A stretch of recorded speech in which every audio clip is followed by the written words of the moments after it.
How to be a good friend. Article 3:1. Introduction. Being a good friend is difficult. It's not just about treating others with respect, generosity and empathy. It means also being able to understand them.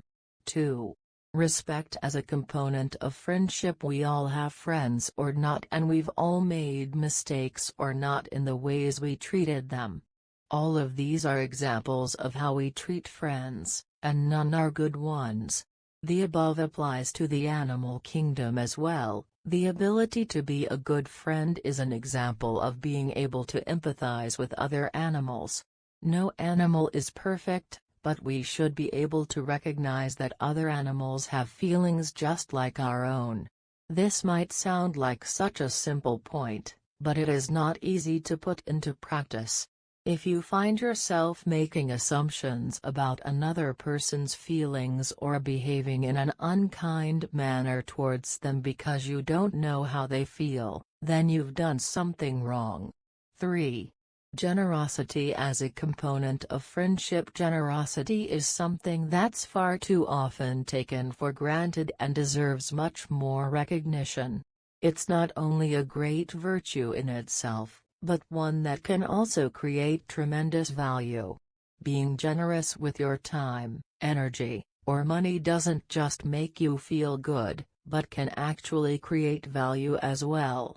Even if it's not immediately obvious where that value might come from, what matters most is that there is some benefit for both parties in that exchange, whether it's better work or better learning opportunities or even greater access to resources. 4. Generosity in practice. Giving without expecting anything in return. Generosity is a big part of being a good friend. It means that you don't take yourself too seriously, and it means that you are willing to share your own personal and professional success with others. When you give something to someone, it makes them feel good, so they want to share some of their own. Generosity is a double-edged sword. You're expected to be generous in the short term so that they feel good while they are giving, but if you give too much too soon, the generosity is often taken as an indication of weakness, which isn't necessarily true. Generosity can be interpreted as "I think I should get something back in return." So, if someone gives you money on your birthday or on a Mother's Day or Christmas, it can be viewed as generous in the short term, but in the long term it could discourage them from giving more because they might feel like they deserve something back from you. This is another weakness. Most people prefer reciprocity, i.e., give me some of yours for a change, over charity, i.e., help me out by giving me some of yours for a change, which sounds like an interesting concept until someone explains it to you. A great way to start thinking about this is that when people ask for money on your birthday or Mother's Day or Christmas, most people would ask for one thing in return: a gift. As mentioned earlier, there are two key components to being generous: respect and empathy. Respect means that you care about what others think about you. Empathy means that when someone does something nice for us, we will feel good about it, and generosity needs both these things together. 5. Empathy as a component of friendship. There is no such thing as a bad or good friend.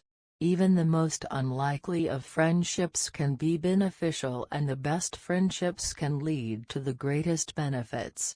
In his book, The Power of Empathy, Dr. Albert Ellis, founder of Rational Emotive Behavior Therapy (REBT), said that empathy is one of the two major components of friendship. I believe this sentiment is equally true in our own lives as well. If we feel we are too distant with our friends, if we don't understand their feelings or needs, then we will not be able to build a relationship with them, nor will they want to build a relationship with us. 6. Empathy in practice. Understanding. As a friend, you should always take into consideration the feelings of your friend. This includes not only the feelings of others but also your own. You should be able to understand the emotions that are being displayed by your friend and respond in a way that shows respect for the way he or she is feeling. When you are in a relationship with someone, they will always express their feelings to you. When they feel happy, they may show it through physical actions such as smiling, laughing, and showing affection toward you. If they are sad, they may show it through crying, which is also shown through physical actions.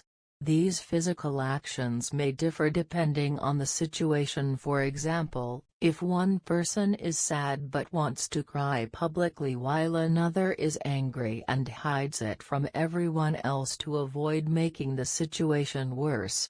In some cases, even these actions may have different meanings and display different levels of emotional expression. Sometimes an emotional outburst can be taken as a social rejection by others, whereas sometimes crying can be seen as being weak or helpless. As a friend, you should listen carefully to how someone feels about what has happened so far. They tell you about it, or what is happening now they tell you about themselves. You should show empathy for them when listening, and showing empathy means that you care enough about them to let them know how you feel when hearing something bad happen. This can help them feel better and help you feel better too, because empathizing with someone's feelings will make both of you feel better when listening together.